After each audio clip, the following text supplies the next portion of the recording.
ES Audio. Hello, I'm Mark Blunden and this is the Evening Standard's Tech and Science Daily. In this special series, we're looking at the future of electric vehicles as part of the Standard's Plug It In Summit in London, where representatives from the tech and motoring sectors will discuss how EVs could help cut pollution and meet carbon emissions targets.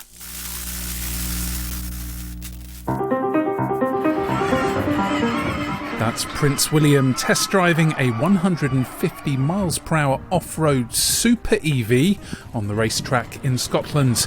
But what happens to its performance when temperatures plummet?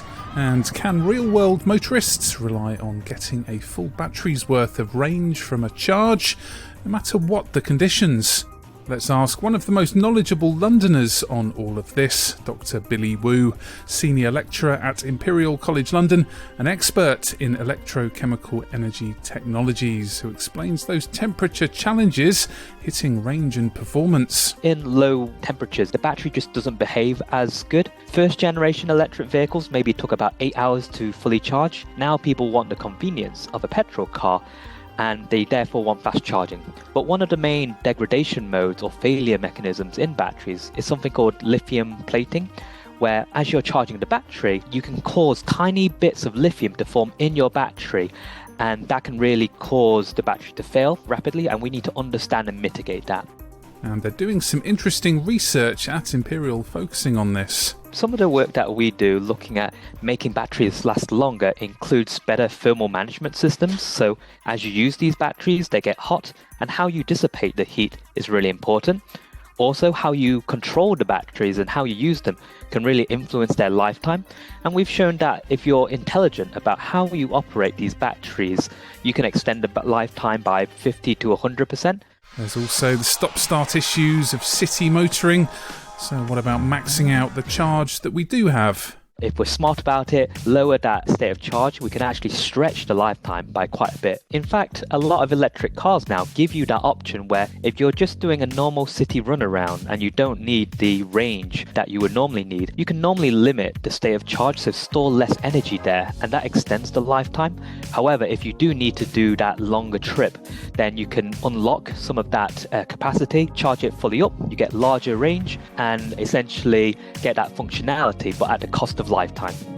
Now, about those massive heavy batteries often bolted into what used to be the boot space or under the chassis. Where are we in terms of development? From conceiving a new battery to it being commercially available is over 10 years in the pipeline, if not longer. The first generation Nissan Leaf had a certain technology which used a manganese chemistry. That got you maybe 100 plus miles range, but the lifetime wasn't particularly good. And now we're in the territory of using nickel-based chemistries, which basically give you maybe 200, 300 miles of range, depending on the size of your battery. And then beyond that, people are looking at other technologies like replacing the graphite in the battery with lithium metal, and that's a technology called solid state batteries, which is quite exciting, which has the potential to almost double energy density.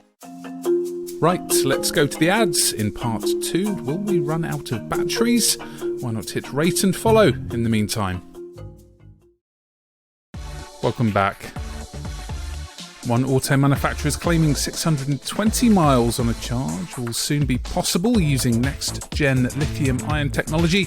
And with tantalising 1,000-mile models in development, what's the environmental impact? Can Earth's natural resources keep up with our current power lust? You produce about 200 kilograms of CO2 per kilowatt hour of batteries that you make. And, an electric vehicle might have a battery pack size of about 30 to 40 kilowatts, depending on the size of it. And that carbon content comes from mining the individual elements, where the elements aren't geographically distributed evenly across the Earth. So we find a lot of lithium in places like Chile and Argentina. We find a lot of cobalt in places like the Congo, where there are questions about ethical sourcing of the material. But when we actually make batteries, they are quite energy intensive as well, because what we do is we take these active materials, we mix them together with certain solvents or certain chemicals, and then we dry them off and then roll them into batteries. And that drying process can actually be quite carbon intensive.